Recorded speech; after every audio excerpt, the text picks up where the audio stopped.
Olá, seja bem-vindo ao 45 do primeiro tempo. Continuamos aqui na nossa versão remota, nesses tempos de pandemia, mas sempre ampliando aqui o nosso leque de entrevistados, sempre trazendo pessoas que podem nos ajudar a entender um pouco tudo isso que está acontecendo e mexendo com todos. E claro, ouvindo pessoas que se reinventaram, pessoas que têm histórias legais para compartilhar conosco. O meu convidado de hoje é um dos mais importantes cientistas do Brasil, é diretor do Instituto DOR de Pesquisas e Ensino, professor da Universidade Federal do Rio de Janeiro, mas além de ter trabalhos importantes em pesquisas, por exemplo, sobre células-tronco e cérebros humanos, ele atua profundamente também para dar protagonismo na difusão do conhecimento e também na divulgação da ciência brasileira. Costuma dizer que precisamos democratizar a ciência, aproximá-la, inclusive, do nosso dia a dia, o dia a dia das pessoas. Afinal, ciência está em tudo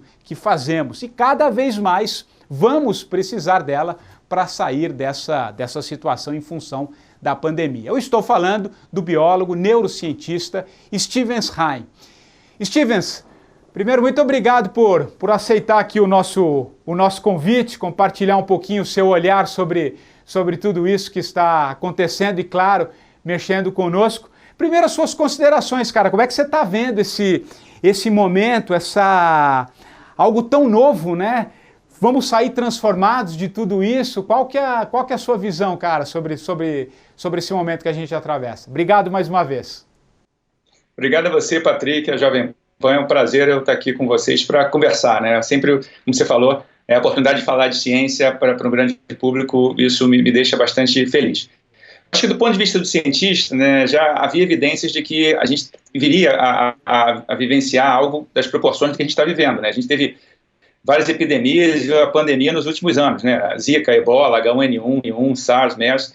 Então isso tudo, quer dizer, primeiro do ponto de vista de reflexão, nos faz entender da importância de você antecipar problemas, né? Um problema de saúde no caso. Então, eu vejo assim, no momento, em retrospecto, que faltou um pouco de articulação, né? Política, né? Mundial e também local. Mas, dito isso, e passados aí 6 meses, né? Desde que essa história começou a rolar, a gente tem uma ideia mais clara do que é a Covid-19, de como é que o vírus funciona, o que a gente tem que fazer para evitar as contaminações e também tentar reduzir o número de mortes, né? Dito isso, eu acho que o mais importante para a gente, para esse momento agora, é que é um momento de reflexão e de escolhas, né? Reflexão sobre como é que vai ser a nossa relação com o meio ambiente, relação com o trabalho, relação com o ensino, porque, na verdade, as mudanças elas só vão vir se a gente quiser, porque se a gente deixar e ser atropelado, como a gente está sendo, de certa forma, pela pandemia, a gente vai acabar aumentando muito mais a desigualdade e a intolerância. Então a gente tem que ter uma ação muito mais proativa para aproveitar esse momento para refletir e fazer escolhas. Stevens, eu não consigo imaginar um outro momento como esse para a gente fazer uma mudança tão significativa, né? Porque não é uma coisa pontual, é escala global, né? Eu acho que tem muito aprendizado aí. Claro, as decisões são sempre pessoais, né? Cada um encara e vê essa situação à sua maneira.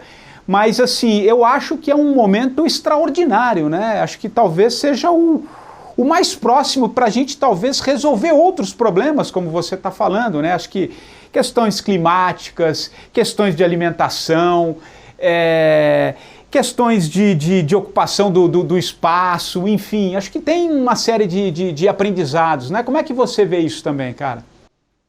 Eu vejo da mesma forma que você, né? Tirando, obviamente, a tragédia do momento, né? A perda de milhares e milhares de vidas, mas é um momento de reflexão, como você bem falou, um momento de reflexão global, né? A gente às vezes tem uma sensação dessa no meio de uma Copa do Mundo, né? Quando as pessoas estão todas vidradas ali nas Olimpíadas. Agora a gente está no meio de uma situação grave, uma situação de saúde, mas que nos faz refletir, né? Principalmente questões relacionadas ao trabalho, né? Tem uma série de estudos hoje em dia discutindo que talvez a gente possa reduzir a jornada de trabalho, porque isso vai aumentar a produtividade, você poder trabalhar de casa em certas situações é mais benéfico, reduz emissão de poluentes. Então, esse é só um exemplo, fora a valorização do ensino e fora a nossa relação com o meio ambiente, né? Quando a gente fala de uma situação como a gente está vivendo agora, está claro que ela vem justamente por esse desbalanço, né? As principais epidemias e pandemias são causadas por vírus que vieram de outros animais. Em sua maior parte animais selvagens. Então, há uma reflexão sobre o impacto do aquecimento global e da nossa relação com o meio ambiente que tem que ser revista. Isso é crucial, né? Não só por conta das pandemias, dessa pandemia, mas por conta de outras que estão por vir, porque faz parte dessa nossa relação predatória, né? A gente tem quase 8 bilhões de pessoas no mundo, qualquer vírus vai gostar de eventualmente conseguir pular para uma espécie como a nossa. De qualquer maneira, é um grande aprendizado mesmo, né? Eu acho que talvez a gente possa antecipar muitas outras coisas e trazer isso para um universo mais transformador. Agora, tem um papel da ciência muito importante nisso, né, Stevens? Eu acho que... Como é que você vê? Eu até na abertura aqui eu falei um pouquinho dessa sua busca permanente de levar a ciência para um universo maior, né, que a gente tenha mais conhecimento no dia a dia, que faça parte, melhor dizendo, da nossa vida. Porque é muito comum, e até queria te provocar um pouquinho nessa questão, por exemplo, eu imagino, né, você, sei lá, chamando um aplicativo, você ali conversando com o cara do aplicativo, ou com o motorista de táxi, ou se você vai numa padaria ali tomar o seu café, enfim, você fala que você é cientista, parece que tem um certo distanciamento, parece que é algo tão distante, né? Assim, vem de outro planeta. A gente tem um certo olhar sobre a ciência meio descolada da gente. O que eu queria te perguntar, claro que eu quero conhecer um pouco a tua história também, mas por que você acha isso? Por que acontece? Isso é um pouco culpa da academia também? Isso é uma questão nossa? É uma questão de Brasil? Como é que a gente pode levar a ciência para, por exemplo, num momento como esse, a gente está falando as coisas muito mais abertamente e as pessoas entenderem muito mais? Fala um pouquinho sobre isso, Stevens. Eu acho que seria interessante, cara. Legal. Primeiro, mais uma vez, agradecer ao teu programa por esse tipo de espaço. Isso aí já é um movimento para a gente conseguir conversar sobre ciência sem ser algo tão exótico, né? Você bem falou. Muitas vezes a gente se sente, né, ou aparece como um ser exógeno e descolado da realidade, né? Eu acho que há várias formas da gente entender o que houve para a gente chegar nessa situação, né? Uma delas é que durante algum tempo a própria Academia de Ciências ela achava que para a ciência, para os cientistas fazerem uma ciência mais responsável, era importante protegê-los dos interesses externos, ou seja, para evitar vieses nocivos, você tentava fazer com que a gente ficasse literalmente encastelado, tá? E esse encastelamento ele acabou causando uma alteração da percepção social da nossa imagem e da nossa importância, né, enquanto uma atividade dentro de uma sociedade que hoje em dia basicamente tecnológica e que tem uma série de questões de saúde como que a gente está vivendo agora.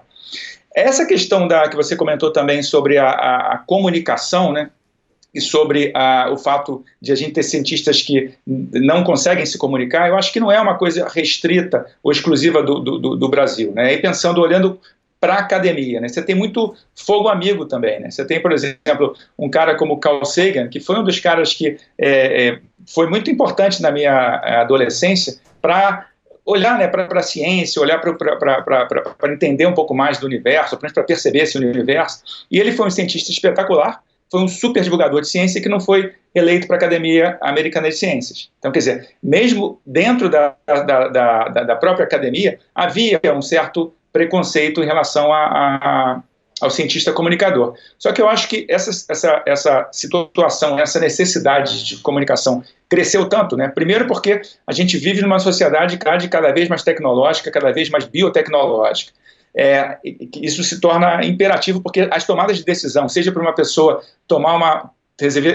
resolver tomar uma vacina, né, para uma pessoa tomar uma decisão se vai pegar sol no horário de meio-dia, ela tem que entender a biologia por trás daquilo, né? Então, eu acho que a gente tem que valorizar o cientista, mas tem que também provocar as instituições para que elas consigam trabalhar essa comunicação. Acho que tem que ser uma coisa relacionada a instituições e ao próprio Estado.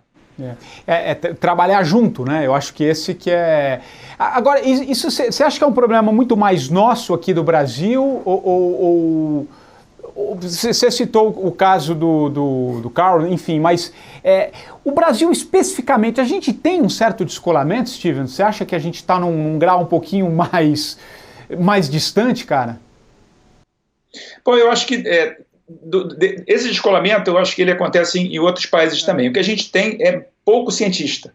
Proporcionalmente, a gente tem muito poucos cientistas. E isso atrapalha, porque continua sendo algo um pouco exótico. É claro que hoje em dia, no meio da pandemia, isso está um pouquinho diferente, porque eu nunca vi tanta gente falar de ciência, né? Em nome da ciência, o que é bom, de certa forma. Mas a gente continua ainda, enquanto comunidade de cientistas, a gente está muito diluído em 200 milhões de pessoas, então é pouca gente, a gente precisa de mais cientistas. Talvez tenha um pouco a ver com isso que você está citando também, né? A gente não tem uma divulgação, né? Enfim, eu quero ser cientista, talvez levar para uma escala maior, se a gente conseguisse ter, por exemplo, grandes nomes. A gente tem grandes nomes, a gente sabe que a ciência brasileira também nesse momento é fundamental, você sabe muito bem disso, mas acho que por não ser uma coisa tão pop, né? Eu acho que talvez seja essa palavra, que nem você vê um exemplo ali de um cantor, de um jogador de futebol, tá muito na mídia o tempo inteiro, então acho que talvez tenha esse outro lado também, né? E aí eu emendo para te perguntar, o que te levou assim, o que te fez seguir essa carreira? Qual que foi o teu caminho, onde você se espelhou? Acho que seria legal, acho que dá para a gente entender um pouco a pergunta anterior a partir da sua resposta também. Exatamente, o link está em cima da divulgação científica. Mas antes, eu tinha uma ideia um pouco romântica, que eu queria ser jogador de vôlei, né? Aí quando eu fiz 13, 14 anos, eu vi que eu não ia crescer tanto, e também acabei disputando os campeonatos que tinham jogadores, por exemplo, como o Naubert, né? Que foi um grande jogador olímpico. E eu lembro num jogo contra ele, eu vi, cara, não dá nem para começar. Aí comecei a tirar isso um pouco da minha cabeça, flertei um pouquinho com a música também. E aí no ensino médio, não havia internet na época nem nada, mas tinha umas revistas de divulgação científica nas bancas. Então eu lembro, por exemplo, da revista Ciência Hoje, né, do Instituto Ciência Hoje, que era uma revista que eu curtia e lia todo mês, né, e outras também. Então aquilo foi muito importante. Então, de certa forma, eu sou um fruto da divulgação científica. Assistindo também muito Carl Sagan, sábado de manhã, aí na época do ensino médio e na hora de escolher a minha carreira universitária, eu ficava, eu quero estudar o cérebro e eu quero estudar o universo, né? E aí acabou o cérebro ganhando e eu comecei a trabalhar com neurociências, né? Então fiz a minha graduação na UFRJ, o meu mestrado e doutorado também na UFRJ e fui para os Estados Unidos, fiquei quase 6 anos lá, trabalhando também em 2 institutos de pesquisa na Califórnia, e acabei me formando, me interessando mais por essa área de neurociências. Voltando para o Brasil, a gente começou a trabalhar e a criar o que a gente chama de alguns avatares biológicos do cérebro. A gente cria tecido cerebral humano em laboratório e explora o que pode acontecer com esse tecido, por exemplo, no caso da infecção pelo vírus Zika, né? O nosso grupo de pesquisa aqui no Rio, como vários outros no país, tiveram um protagonismo muito grande para entender o que era a epidemia do Zika e como é que se causavam aquelas alterações, aquelas malformações, a microcefalia. Então isso tudo veio desse interesse pela ciência que acabou surgindo ou crescendo por bons professores que eu tive no ensino médio, mas principalmente por eu ter lido e ter assistido divulgação científica, né? Acho que exatamente responde um pouquinho o que a gente estava falando anteriormente, porque no Brasil a gente tem poucas divulgações, né, Stevens? Eu acho que não... Até mesmo, olha, dentro da minha área, que é o jornalismo, a gente não tem Claro, tem bons profissionais, mas assim, talvez não tenha numa escala um jornalismo científico, assim, de fôlego, né? A gente... Parece que cada vez mais as notícias têm que ser muito rápidas, e a gente sabe que no campo da ciência você tem muitas pesquisas, você tem que dar tempo ao tempo, né? As coisas não são nos atrasos, assim, numa coisa tão rápida.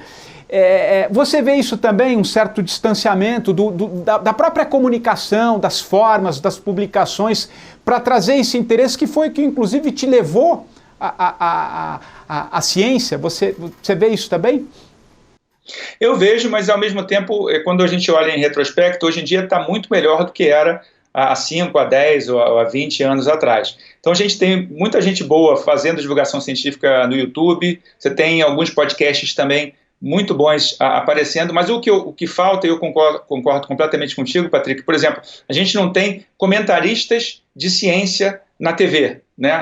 Ou na TV, ou mesmo no rádio, né? Você tem às vezes os convidados, o que é ótimo, mas alguém assim, como você tem para economia, para esporte, para política, que você já identifica, você não tem isso. você tem excelentes jornalistas que falam sobre ciência, mas a gente conta nos dedos, né, na TV e nos outros veículos. Então, eu acho que tem espaço para você trazer mais ciência, mas para ter esse espaço, a gente precisa do interesse dos veículos e abertura para que você tenha mais gente falando. Como você falou, a ciência está em tudo, né? E acho que esse é o caminho. O momento que a gente vive é isso, né? Se alguém que consiga traduzir uma série de coisas num momento como esse, talvez as coisas ficam muito mais interessantes. Você já tem um papel, né? Você tem ali uma atuação no Conversa com Bial, né? Eu vejo que em muitas entrevistas você também participa, traz aí o seu olhar. Sei que você também é um podcaster agora, né? Lá com acho que na Trip, não sei se está ainda o projeto, mas enfim, com a Trip. Isso é importante, né? De levar essa difusão para um campo maior e conseguir, né? Fazer com que as coisas fiquem mais próximas do nosso dia a dia, né? Acho que isso é fundamental. Ô Stevens, mas a partir disso, vamos trazer um pouquinho para o que a gente está vivendo, cara.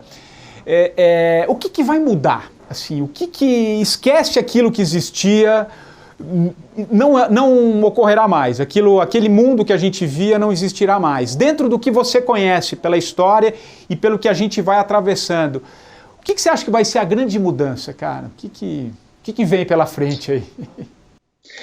Mais uma vez, eu acho que essa mudança ela vai acontecer se a gente optar por ela, né? Tanto, por exemplo, em dar mais abertura para a ciência, como você falou, isso é uma escolha nossa, né? Ela está sendo agora, a gente tem ciência em todos os veículos de comunicação, porque a gente está vivendo um momento agudo, traumático e urgente, e que tem uma total relação com ciência, porque tem a ver com o vírus que está infectando boa parte da população mundial. Mas pode ser que conforme esse vírus ele deixe de causar estragos tão grandes como agora, pode ser que a gente perca essa oportunidade. Eu acho que em relação ao trabalho, eu vejo muito claramente uma mudança na nossa relação com o trabalho, né? Talvez reduzindo as necessidades de deslocamentos, né? Eu lembro, ano passado eu fiz 13 viagens internacionais para dar palestra, né, na Europa e Estados Unidos. Hoje em dia, para eu pensar nisso de novo, eu falo, isso era uma loucura. Então a gente consegue hoje em dia, através de tecnologia, ter uma capacidade de continuar trabalhando, mas sem tanto prejuízo pessoal do ponto de vista de distanciamento e também pensando mesmo em gastos com transporte, né? Então acho que a gente tem essa escolha também para fazer, uma escolha do ponto de vista de trabalho, escolha do ponto de vista do que a gente quer aprender e ouvir mais, escolha do ponto de vista de ensino, né? Porque também está todo mundo tendo que... A gente está acelerando quase que aí passando 5 anos, talvez, de uma revolução tecnológica no ensino por conta dessa necessidade. Está todo mundo batendo um pouco cabeça, mas eu acho que isso vai acabar acontecendo e, ao mesmo tempo, a gente vai valorizar também mais a própria relação do ensino e do papel do professor, né?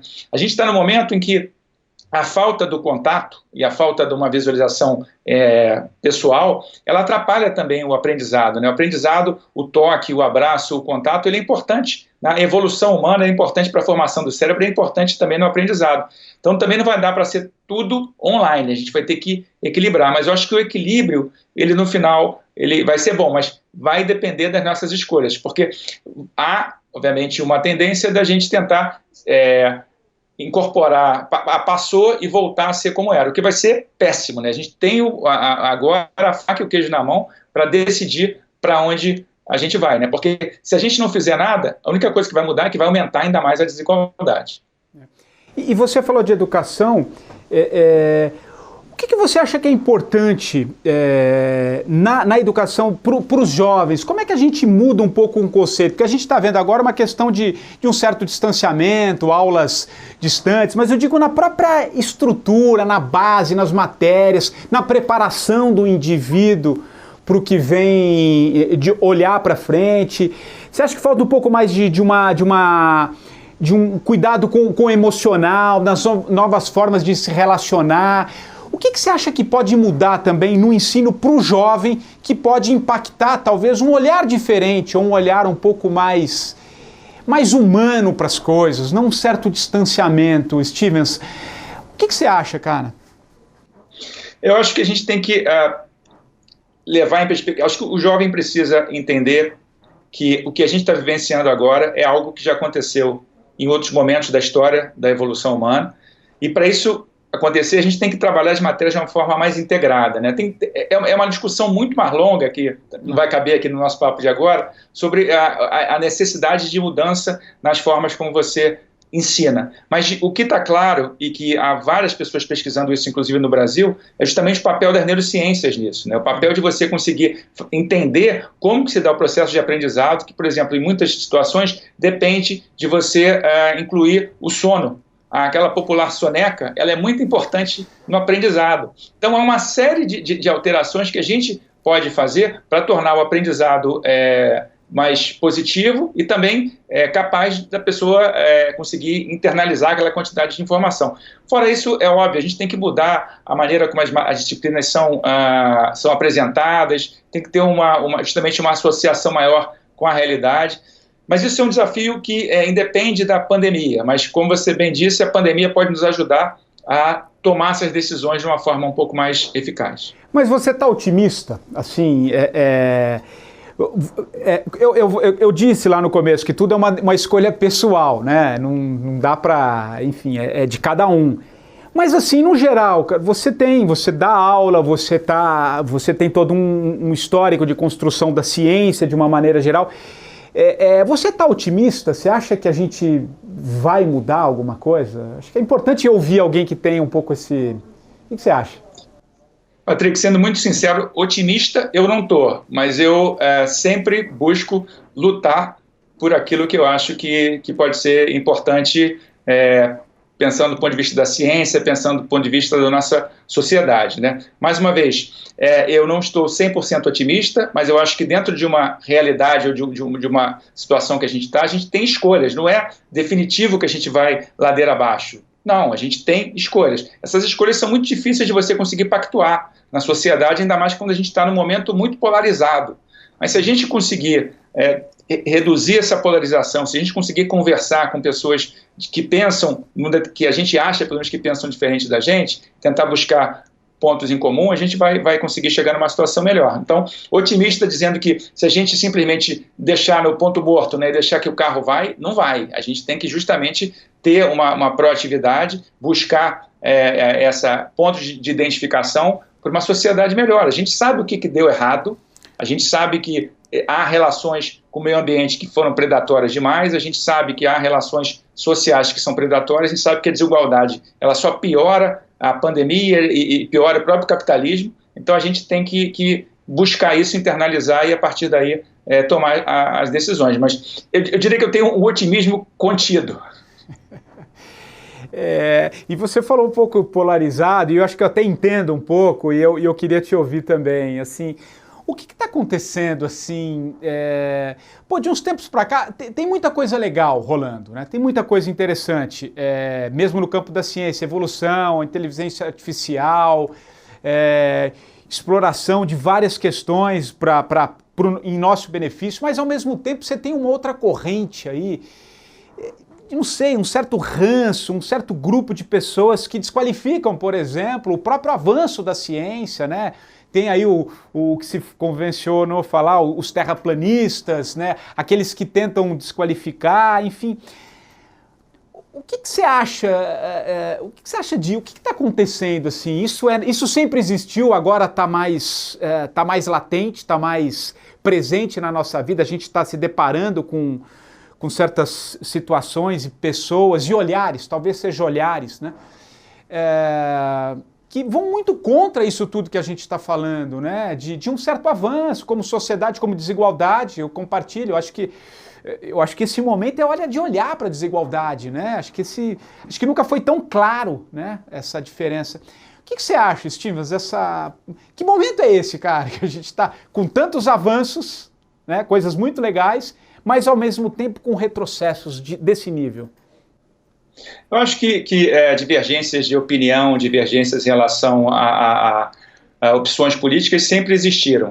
O que acontece é que a gente foi atropelado por um crescimento das redes sociais que acabaram identificando fragilidades psicológicas nossas. E com isso você foi aumentando essa polarização. Então o que a gente na verdade vive é a gente tem que reequilibrar a nossa relação com as redes sociais de modo que a gente possa tomar de novo o controle da situação, porque senão, independente da informação baseada em dados, baseada em método científico, ela vai estar equilibrada com uma determinada opinião, independente de ter esse embasamento. E aí a gente entra numa característica também psicológica nossa, que é a questão do viés de confirmação, né? Quanto mais você ouve um determinado assunto, mais você acha que aquilo é verdade, independente de só você estar ouvindo aquilo. Então a gente tem que tentar quebrar isso. Então isso passa por uma certa ação, né, para você reduzir, ou pelo menos conseguir trabalhar essa questão ligada a fake news, ligada a como as redes sociais trabalham, né, a questão da informação, e ao mesmo tempo tem que baixar a guarda dos dois lados para que a gente possa se ouvir mais. Né? Até porque, do jeito que a coisa está tão polarizada no nível que você, né, não tem a discussão, né? Você não tem a discussão positiva que possa trazer uma série de mudanças, e acho que não é um caso só aqui no Brasil, tem outros países também, mas talvez a nossa situação política aqui tenha chegado no nível, enfim. E até, Patrick, deixa eu só acrescentar um negócio que me ocorreu, é o seguinte, porque, por exemplo, agora a gente está numa grande corrida por uma vacina, que eu acho que vai acontecer, né? Talvez não até o final do ano, mas em breve sim. E aí a gente pode chegar numa situação em que você vai ter a vacina e vai ter, por exemplo, o movimento anti-vacina, como já está acontecendo um determinado movimento anti-máscara. Então, isso tudo porque está polarizado, né? Então, isso é muito preocupante, né? Porque você, independente do esforço para a gente poder se livrar do SARS-CoV-2, que é esse vírus, a gente talvez tenha aí internalizada essa polarização independente da eficácia do poder da vacina. Isso tem que ser pensado e antecipado para evitar o pior. Né?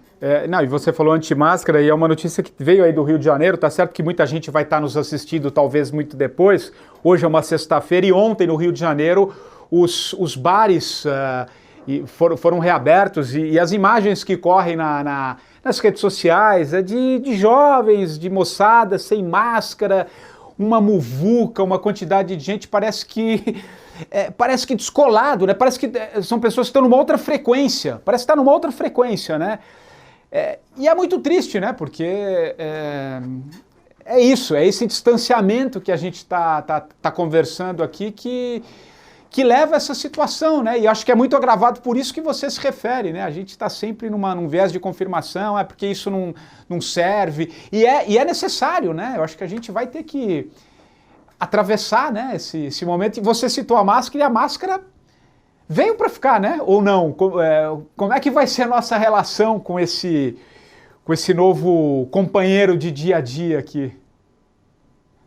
Eu acho que a máscara veio para ficar por vários motivos, né? Já havia inclusive estudos, principalmente quando a gente pensa em viagens de avião internacionais, independente desse vírus, de como a máscara deixava as vias aéreas aquecidas e protegidas de você inclusive ficar gripado durante a viagem por conta do ambiente ser muito mais seco e frio. Então, isso já havia indicações nesse sentido. E agora, principalmente por conta do SARS-CoV-2 e qualquer outro vírus, né? Eu acho que ela vai vir. E agora, com a questão mais aguda, eu não me vejo saindo de casa sem máscara nos próximos vários e vários meses, e a gente está incorporando aqui em casa, com meus filhos, com meus familiares, todos isso como uma cultura, e tem que ser.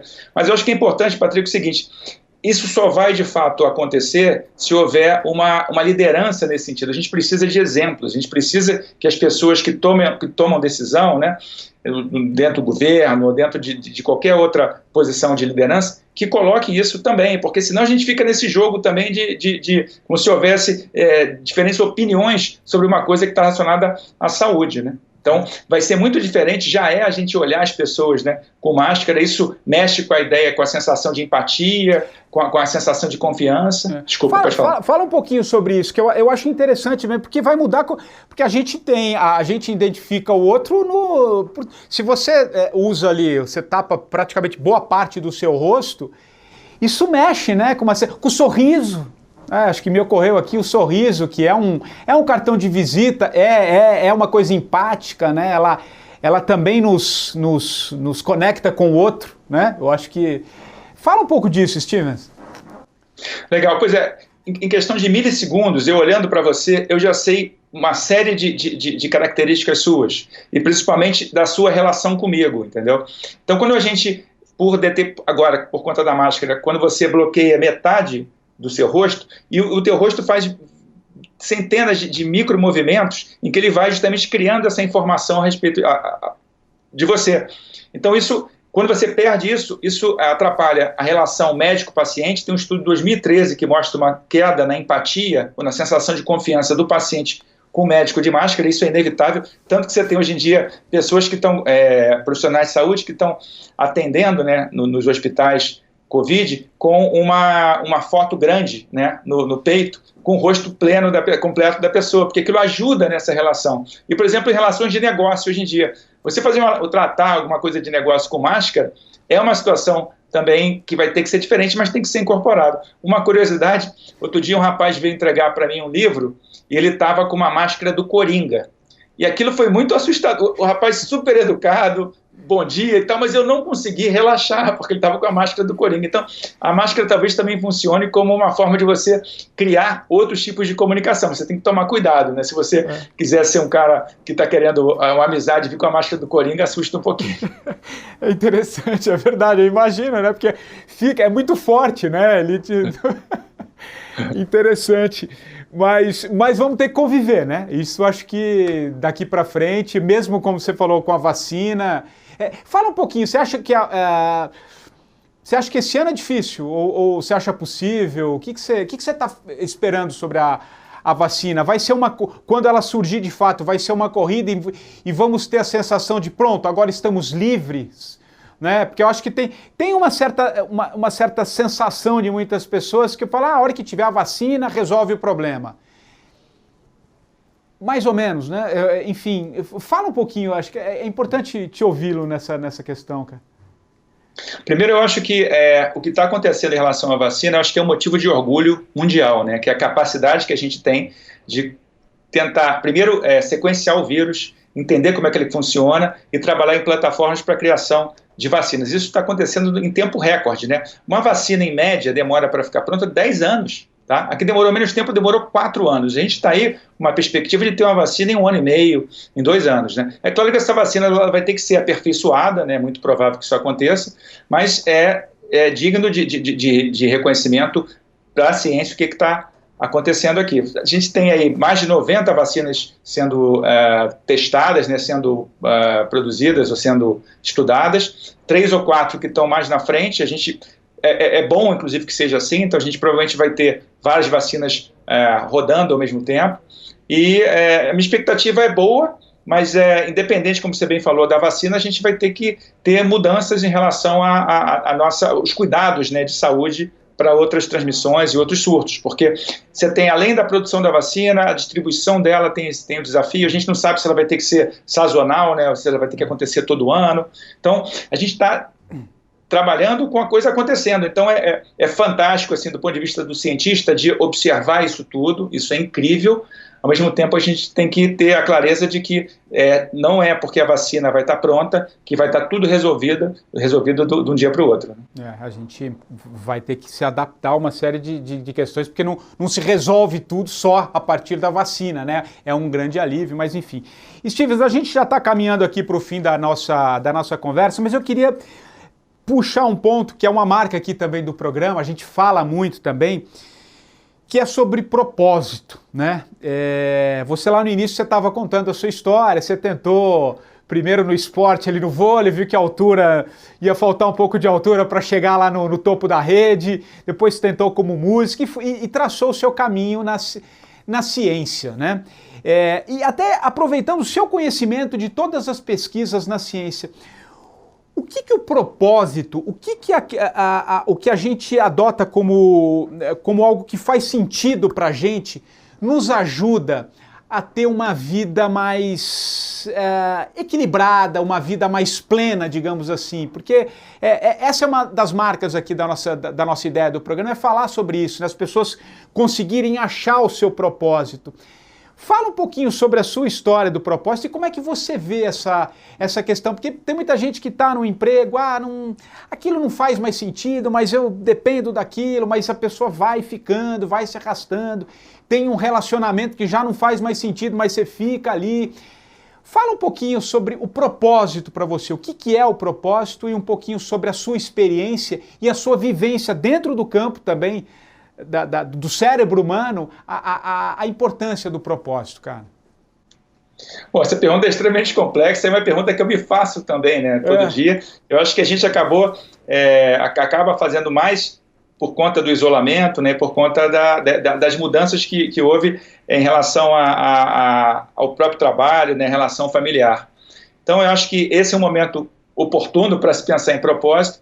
Eu sempre tento trabalhar minha vida muito em cima do conceito de felicidade, né? Eu acho que é importante a gente ter essa sensação de felicidade, né? Isso eu peguei muito com meu pai e com a minha mãe, na própria liberdade que eu tive para a minha escolha profissional, né? Como eu te falei, né? A gente está falando de esporte, música, e acabei indo para a ciência. Então, acho que o propósito tem que estar numa sensação de que a vida está valendo a pena, né? E aí isso passa, do meu ponto de vista, né, pela noção de felicidade, né? E a noção de felicidade também ela não pode vir como algo que você está aguardando ansiosamente para acontecer. Ela tem que estar acontecendo no caminho, né? Então, claro, eu não vou dizer que a gente vai conseguir ser completamente feliz dentro de uma situação como a da pandemia, mas eu consigo, por exemplo, hoje em dia, conviver muito mais com os meus filhos por conta disso. Então, a gente tem que tentar aproveitar o que dá para a gente ser feliz ou continuar buscando a felicidade ao longo de um processo trágico como esse. Então, acho que o propósito é esse. O meu propósito é ser feliz, é buscar fazer o bem e me divertir nesse processo todo que é a vida.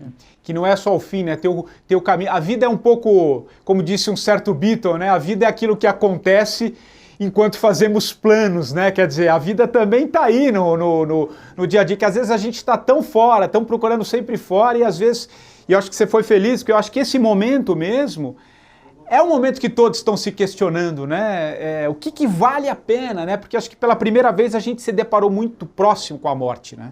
A morte sempre existiu, né?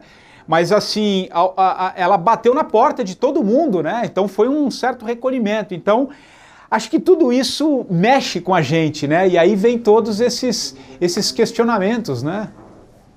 Essa noção de finitude, ela não é prazerosa, né? E como você bem falou, as mortes acontecendo e a gente percebendo isso mais internamente, né? Muitas pessoas nas próprias famílias, leva uma sensação de ansiedade e de que a vida ela acaba, que é dolorosa, mas mais uma vez, a gente tem que tentar buscar justamente daí uma oportunidade para a gente pensar o que a gente quer para ser feliz. Por isso que tem tanta gente separando, né, durante a pandemia, gente dizendo que vai mudar de emprego. E também tem um ponto importante, Patrick, que é o seguinte, porque eu acho que é natural, a gente fica também, como a gente não sabe se vai poder sair amanhã ou sair depois de amanhã, a gente acha que não consegue ter planos. Então acho que a gente tem que pensar em planos a curto prazo e planos a mais longo prazo, né? O plano de médio prazo que é o difícil da gente conseguir definir agora, mas trabalhar os planos também acho que é importante, mesmo que sejam planos para o dia seguinte dentro da sua própria casa. E dá tempo ao tempo, né? Às vezes a gente também está sempre... Eu falei um pouco da ciência, como a ciência demora para você buscar uma série de coisas, né?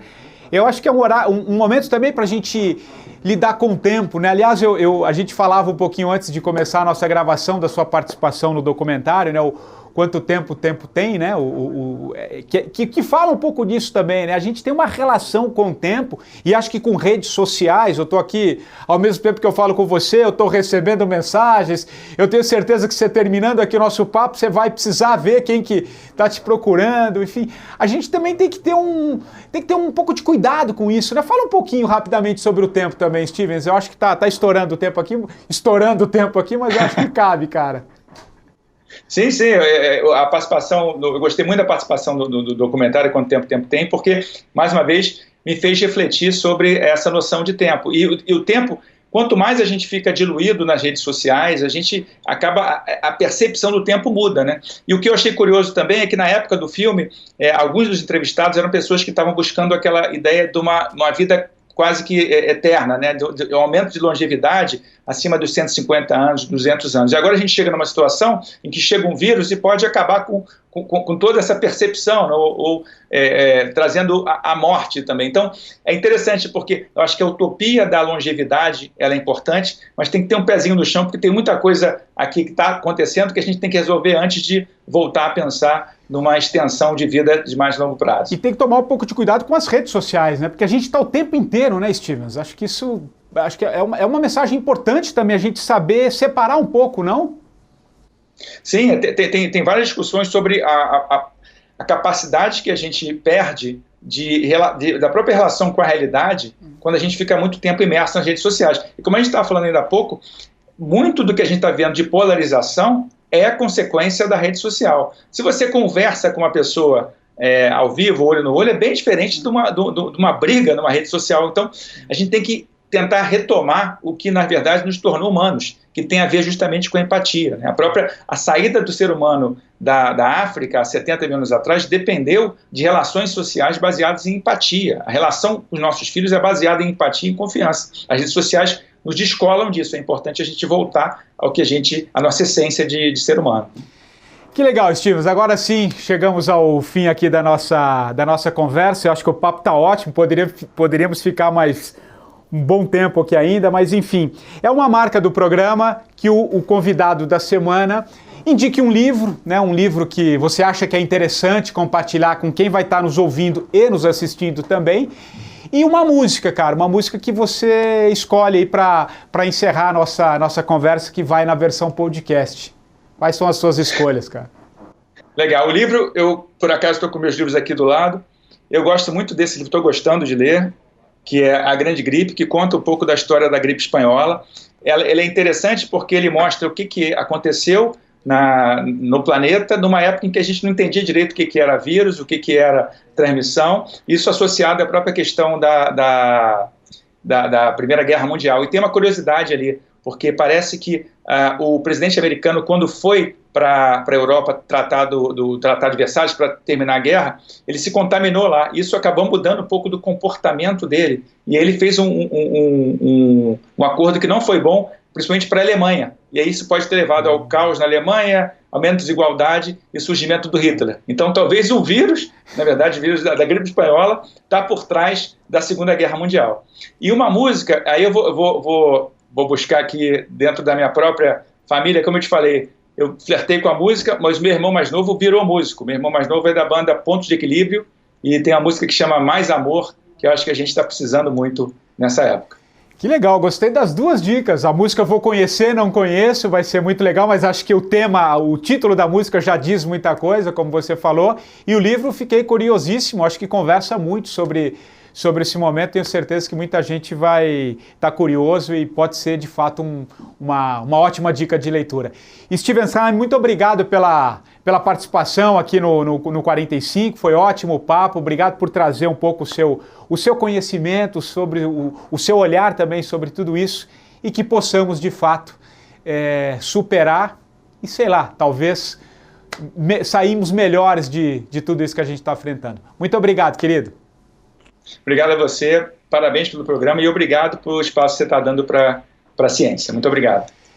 E o 45 do Primeiro Tempo volta na próxima semana, sempre trazendo pessoas legais, pessoas interessantes para compartilhar suas histórias conosco. E você já sabe também, você pode deixar sua dica ou lá no site da Jovem Pan, ou também você pode ir no meu Instagram, o patricksantos.oficial. Deixa lá a sua mensagem, quem você acha que tem uma história legal, quem você gostaria de ouvir aqui no programa. Nós voltamos na próxima semana. Um abraço e até lá.